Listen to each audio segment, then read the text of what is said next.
ایک اور چیز بھی ہے, only 20% of Islam is based on the externals. اگر آپ غور کرو, only 20% of Islam is based on the externals and the rest of the 80% is based on the internal. کیا عجیب مصیبت آئی جب پریگمیٹسٹ مسلمان پیدا ہوا اور 50-60 سال بلکہ 100 سال سے مسلسل اخوان المسلمون سے تحریک شروع ہوتی ہوئی تحریک محمدیہ تک پہنچی انڈونیشیا میں, یہاں ہزاروں تحریکات اسلامی مسلمانوں میں پیدا ہوئیں. They were all looking for a revolution. The time was which not come. یہ سب اس انقلاب کی کوشش کر رہے تھے جس کا وقت ابھی اللہ نہیں لایا تھا. So they had to fail. They failed. مگر بدقسمتی سے انہوں نے پوری تعلیمات اسلامی کا رخ ایک ہائی پریکٹیکل پریگمیٹک سائٹ پہ کر دیا, اور جو بنیادی طور پہ 80% اسلام تھا, it was lost to the general مسلمان. وہ جو داخلی انکشافات تھے, داخلی زندگی کو استوار کرنا تھا, وہ جو محبتوں کے رنگ تھے اللہ کے نزدیک, وہ خلوص جو تھا اللہ کے نزدیک.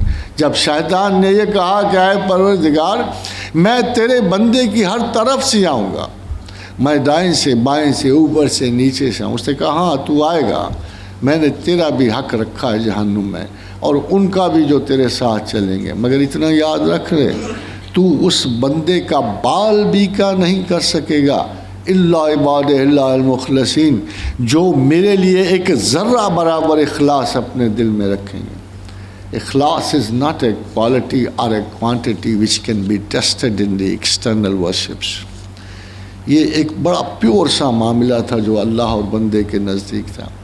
مسلم کی آخری احادیث میں سے ہے کہ جب قیامت کا دن جمع ہوگا اور جب بہت سارے ملائکہ بہت سارے بزرگوں کو اعلیٰ درجے کے صاحب کردار لوگوں کو لے کے جنت کو جا رہے ہوں گے, تو پروردگار کا حکم آئے گا کہ ذرا ٹھہرو, ان کا رخ دوسرا, ان کو جہنم میں پھینک دو.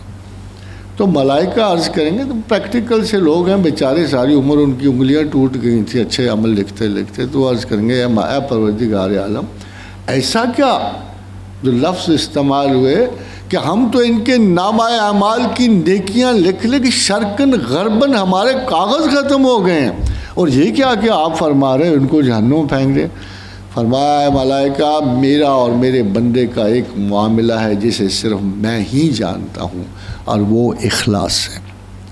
خاتون حضرات, تصوف کی بنیاد اس اخلاص پر ہے. اگر کوئی شخص مخلصانہ اپنے پروردگار کی آرزو کرتا ہے, جستجو کرتا ہے, تلاش کرتا ہے, اس دن سے وہ صوفی ہو جاتا. According to if you make it short, میں آپ کو ایک مختصر ترین تصوف کی اس اصطلاح کی ایک مختصر ترین ڈیفینیشن دیتا ہوں کہ جب کوئی انسان اینڈ پرٹیکولرلی جب کوئی مسلمان مناسب وقت پر اللہ کو اپنے ذہن کی ترجیح اول قرار دیتا ہے اور اس کے لیے جد و جہد کرتا ہے, تو وہ صوفی ہے. وہ صوفی ہے. بدقسمتی سے آپ معیار کی اعلیٰ ترین قدروں سے تصوف کو ماپتے ہو. آپ جنید بغداد کو دیکھ رہے ہو, آپ شیخ عبد القادر جیلانی کو دیکھتے ہو, آپ خواجہ علی حسری کو دیکھ رہے ہو, شبلی کو دیکھ رہے ہو, معین الدین چشتی اجمیری کو دیکھ رہے ہو. Why don't you see where from they started? آپ آغاز دیکھو نا. اس طرح وہ اچانک بنے بنائے گھڑے گھڑائے صوفی نہیں تھے. سنا ہے کہ خواجہ معین الدین ایک باغ میں چھوٹے سی غلامی کر رہے تھے, پھر ایک درویش وہاں سے گزرا, اس نے کہا کچھ ہے.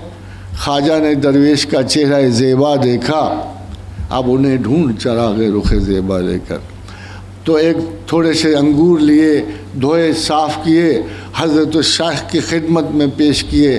لڑکا آداب والا تھا, استاد کو اچھا لگا, ایک انگور کو چبایا, اس کے منہ میں دیا, دعا دی.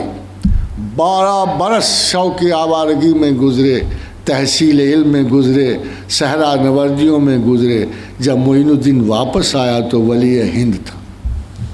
یہ 12 سال آپ کو بھی نصیب ہو سکے۔ اگر صحراؤں سے نہ گزرو تو یونیورسٹیوں سے گزر جاؤ۔ حاصل تو آپ نے تعلیم کرنی ہے، شناخت حاصل کرنی ہے۔ اب کہاں جاؤ گے شناخت کے لیے؟ اب شناخت کہیں نہیں ملتی، اب یونیورسٹیوں میں ملتی ہے۔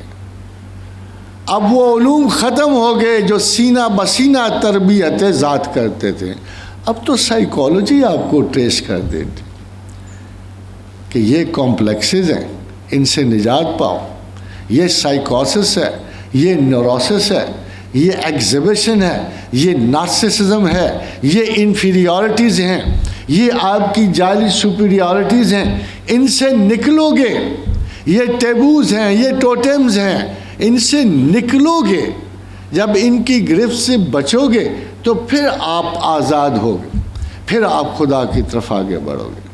اللہ تعالیٰ کے یہ بندے اپنے موقف میں بڑے کلیئر ہوتے ہیں۔